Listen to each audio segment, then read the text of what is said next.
Dalam jiwa setiap anak terdapat keajaiban yang luar biasa. Tanpa ragu, mereka akan menunjukkan setiap perasaan dan ketidaknyamanan mereka tanpa adanya upaya untuk menyembunyikannya. Sebagai guru, kita memiliki peran penting untuk menjalin hubungan yang baik dengan anak-anak ini. Ketika mereka merasa tidak nyaman dalam pembelajaran, sudah tugas kita untuk menjadi peka dan menciptakan lingkungan belajar yang aman dan menyenangkan bagi mereka.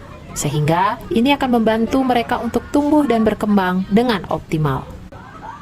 Dalam video praktik baik ini, bersama saya, Nyoman Arista Agustini, seorang guru di SD nomor 3 Sobangan, akan mengajak Bapak Ibu guru hebat menyaksikan bagaimana peran kita sebagai seorang guru dalam menginspirasi dan mendukung keajaiban dari setiap anak. Dalam perjalanan pembelajaran di ruang kelas, seringkali saya dihadapkan pada situasi yang menggambarkan ketidaknyamanan yang dirasakan oleh beberapa murid. Tanda-tanda ketidaknyamanan ini dapat terlihat melalui berbagai karakteristik. Murid-murid terlihat kehilangan minat dalam materi pembelajaran yang saya sampaikan, adanya penurunan yang mencolok dalam prestasi belajar mereka, serta perubahan emosional yang cukup signifikan terlihat pada sebagian murid. Mereka menjadi mudah putus asa, kurang percaya diri, bahkan ada yang merasa frustasi dan kecewa dengan apa yang saya berikan dalam proses pembelajaran. Semua tanda-tanda ini adalah petunjuk bahwa ada sesuatu yang harus diperhatikan dalam pengalaman belajar mereka. Sebagai pendidik, kita memiliki tanggung jawab penting untuk menciptakan lingkungan pembelajaran yang nyaman dan mendukung setiap murid agar dapat mengembangkan potensi mereka dengan maksimal. Sebagai seorang pendidik yang berkomitmen untuk menciptakan lingkungan belajar yang nyaman sesuai dengan esensi kurikulum merdeka, saya menghadapi sejumlah tantangan yang menggugah kreativitas dan dedikasi saya.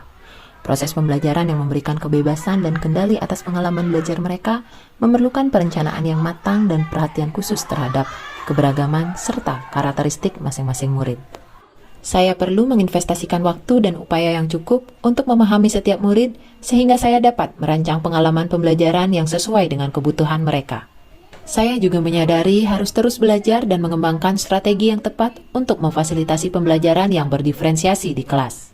Dalam situasi di mana sumber daya terbatas, saya harus menjadi kreatif dalam memanfaatkan waktu yang tersedia secara efektif dan efisien.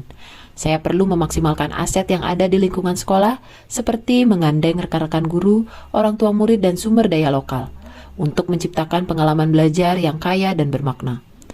Melalui dedikasi, kerja keras, dan kolaborasi dengan berbagai pihak, saya yakin bahwa tantangan ini bisa diatasi dengan baik dan lingkungan belajar yang mendorong murid untuk menjadi pembelajar yang mandiri dan kreatif sesuai dengan semangat kurikulum merdeka akan dapat kami ciptakan bersama. Salah satu langkah besar yang saya ambil adalah menghadirkan fase berbudi, yaitu pembelajaran sosial emosional berbudaya diferensiasi.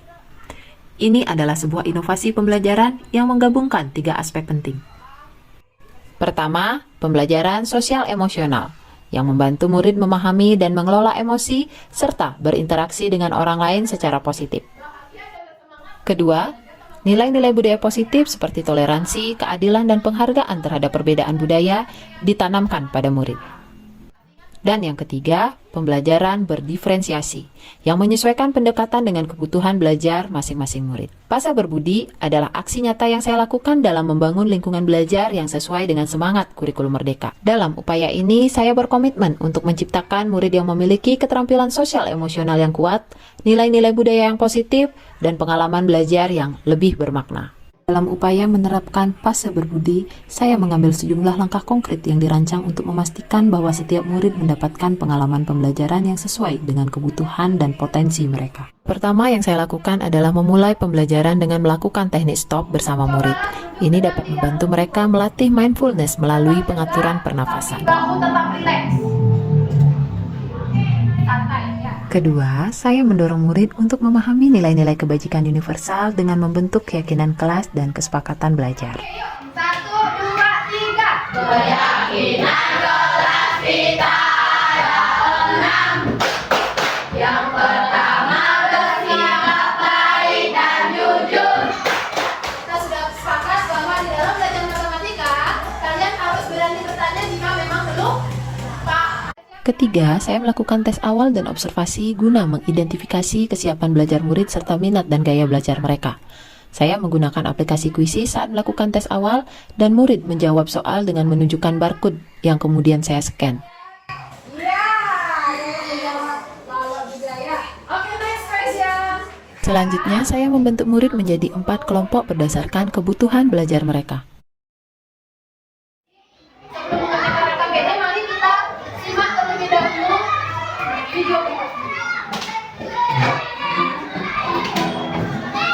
Assalamualaikum warahmatullahi wabarakatuh. Kali ini saya akan bahas bagaimana cara membentuk ruas kapital di dalam Oke, biar lebih paham lagi siapa yang mau Menyampaikan materi dengan 3 jenis konten yang berbeda sesuai dengan gaya belajar masing-masing kelompok. Menerapkan strategi diferensiasi proses melalui tugas dan pendampingan yang sesuai dengan kebutuhan mereka. Hingga akhirnya setiap kelompok menghasilkan produk presentasi sesuai dengan bakat mereka, baik berupa gambar, benda berbentuk bangun ruang, ataupun pantun yang relevan dengan materi.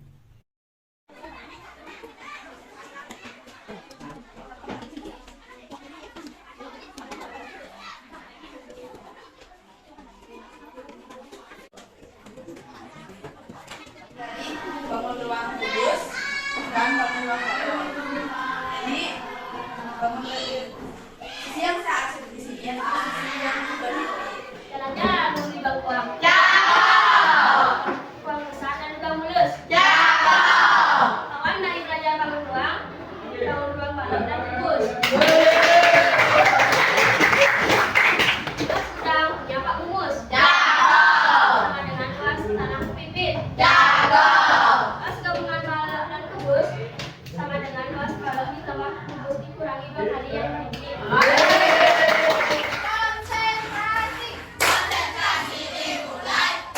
Di sela-sela pembelajaran, saya juga melakukan ice breaking untuk mengembalikan fokus murid melalui permainan yang dipadukan dengan materi yang dibahas saat itu. Pegang perut, pegang kepala, ambil balok. Saya juga tidak lupa melakukan asesmen formatif untuk mengukur pemahaman murid terhadap materi yang telah diajarkan.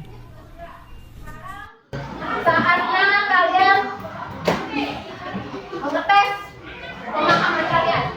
Ya, sebelum pembelajaran kita akhiri, mari kita lakukan refleksi. Dan terakhir, saya melakukan refleksi dengan murid dan kemudian meminta umpan balik terkait proses pembelajaran yang telah diterapkan baik dari murid maupun rekan sejawat. Belajar dengan Bu Arista adalah satu pengalaman yang luar biasa. Belajar dengan Bu Arista, saya merasa ada perubahan besar dalam diri saya.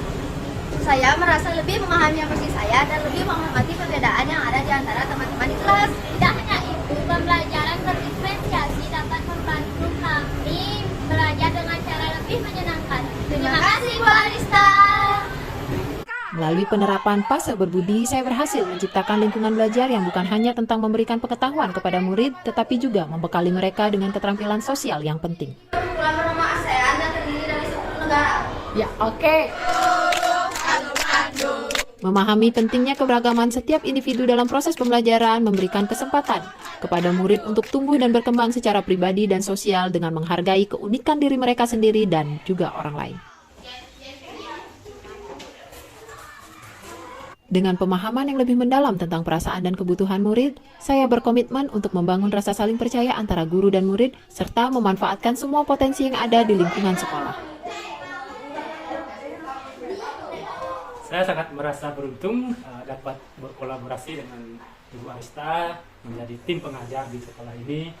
Pembelajaran yang dilakukan oleh Ibu Arista, yang mana pembelajaran sosial emosional berbudaya berdiferensiasi yang dilakukan benar-benar merupakan praktik baik yang memberikan dampak yang sangat positif terhadap pembelajaran bagi murid. Saya percaya dengan menerapkan pembelajaran sosial emosional berbudaya diferensiasi dapat menciptakan lingkungan yang benar-benar nyaman bagi setiap murid. Melalui fase berbudi, mari kita ciptakan lingkungan belajar yang menghormati budaya murid, mengembangkan kemampuan sosial emosional mereka, dan menghadirkan pembelajaran yang sesuai dengan kebutuhan belajar mereka. Semoga video praktik baik ini dapat bermanfaat dan menginspirasi Bapak Ibu guru hebat untuk mewujudkan merdeka belajar. Sekian dari saya, terima kasih, salam dan bahagia.